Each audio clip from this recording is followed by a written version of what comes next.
یہ بات ذہن میں رکھیں، کچھ چیزیں اللہ ان کی نفی کرتا ہے، نفی غیروں سے کرتا، اپنوں سے نہیں کرتا۔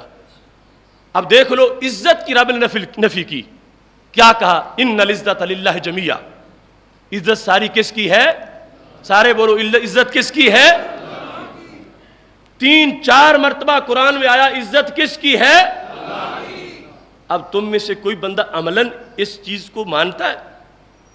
تم تو کہتے ہو عزت میری بھی ہے، میں عزت والا آدمی ہوں، تم کہتے ہو عزت میرے بھائی کی بھی ہے، عزت میرے باپ کی بھی ہے، عزت جو ہے وہ میرے استاذ کی بھی ہے۔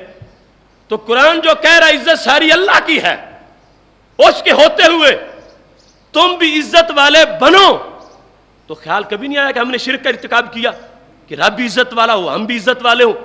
اللہ کہتا ہے عزت بے شک ساری اللہ کی ہے، 1% بھی کسی اور کی نہیں، 1% کا کروڑواں حصہ بھی کسی اور کی نہیں۔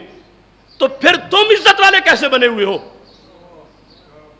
عزت ساری اللہ کی ہے، اور اس کے باوجود تم بھی عزت والے ہو، اور ایمان میں کوئی فرق نہیں آیا۔ کیوں؟ عزت ساری اللہ کی ہے، اس کا یہ مطلب نہیں کہ وہ کسی کو دیتا نہیں۔ ساری اللہ کی کا مطلب یہ ہے کہ جسے دیتا ہے وہی دیتا ہے، جسے دیتا ہے وہی دیتا ہے۔ ایبتغون عندہم العزت، جب منافق بیٹھے جا کے ابو جہل کے ڈیرے پہ، اللہ نے فرمایا وہاں عزتیں لینے جاتے ہیں، عزتیں تو میرے پاس ہیں۔ تو یہ کہہ کہ انہیں کہاں بلایا؟ اور وہ عزت ابو جہل کے ڈیرے سے نہیں، عزت محمد عربی کے ڈیرے سے ملے گی۔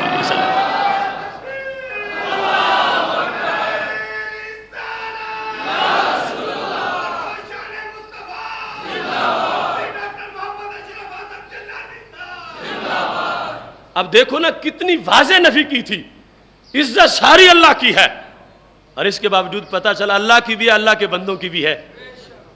شرک نہیں بنا، مطلب کیا بنا؟ اللہ کی عزت ہونے کا مطلب یہ ہے جسے دیتا ہے وہی دیتا ہے۔ یہ مطلب نہیں کہ جیسے عبادت ہے کہ اللہ کے سوا کسی کی عبادت نہیں تو اللہ کے سوا کسی کی عزت بھی نہیں۔ حالانکہ حسر تھا، پتہ چلا رب اوروں کی نفی کرنا چاہتا ہے، اپنوں کا اثبات کرنا چاہتا ہے۔